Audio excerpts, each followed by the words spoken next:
Hi guys, কেমন আছো? আশা করছি সবাই খুব ভালো আছো। তো আজকে কিন্তু আমি বাড়িতে বানাচ্ছি খিচুড়ি।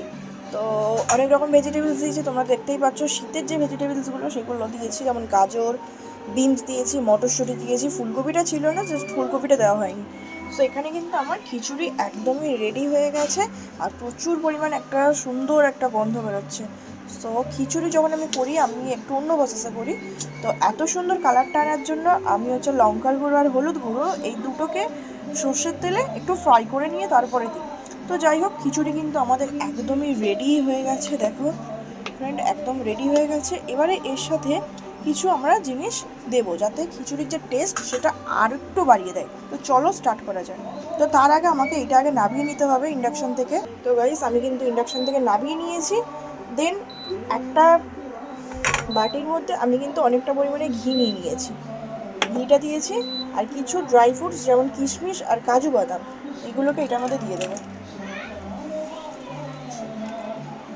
দিয়ে এটা একটু ফ্রাই করব।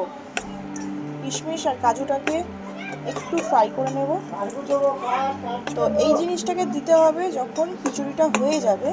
তারপরে এটাকে দিয়ে ওর মধ্যে একটু গরম মশলা ছড়িয়ে নিয়ে নামিয়ে নিলেই কিন্তু আমাদের একদম তৈরি হয়ে যাবে টেস্টি খিচুড়ি। আজকে খিচুড়ি বানাচ্ছি বাড়িতে, আর সাথে করছি আলুর দম, তার জন্য। সো গাইস, এখানে কিন্তু দেখো এই গরম মশলার গুঁড়োটা আমি বাড়িতে বানিয়েছিলাম। সো এটাকে এখন এখন এটা দিয়ে দেবো, মানে ওই যেটা করলাম আমি এখন আর কি, এটাকে ওপর থেকে দিয়ে দেবো।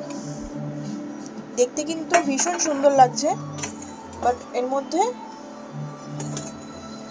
ঘিয়ের মধ্যে এটাকে ভেজে নিতে হবে। ব্যাস একটু মিশিয়ে দিতে হবে। তারপরে এই গরম মশলাটা আমি বাড়িতে বানিয়েছিলাম, এই গুঁড়োটা এটাকে উপরে দিয়ে দিতে হবে।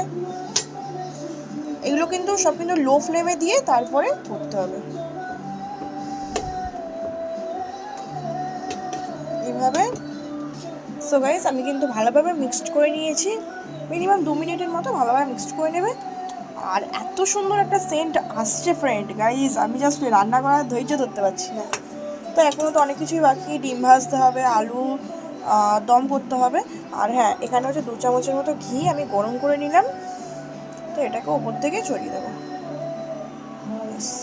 এটা কিন্তু আর মেশাবো তখন যখন খাবো, মানে খিচুড়িটা আর কি যখন সার্ভ করবো, বাট তখন মেশাবো এটাকে। ব্যাস এবারে আরেকটু গরম মশলার গুঁড়ো নিয়ে নিতে হবে, যেটা আমি হোমমেড বাড়িতেই তৈরি করেছিলাম, একটুখানি নিয়ে জাস্ট ছড়িয়ে দিতে হবে। দিয়ে এবারে চাপা দিয়ে দেবো। ব্যাস আমাদের খিচুড়ির ডান। খিচুড়ির রেসিপি তোমরা যদি চেয়ে থাকো তাহলে আমাকে কমেন্টে জানাবে।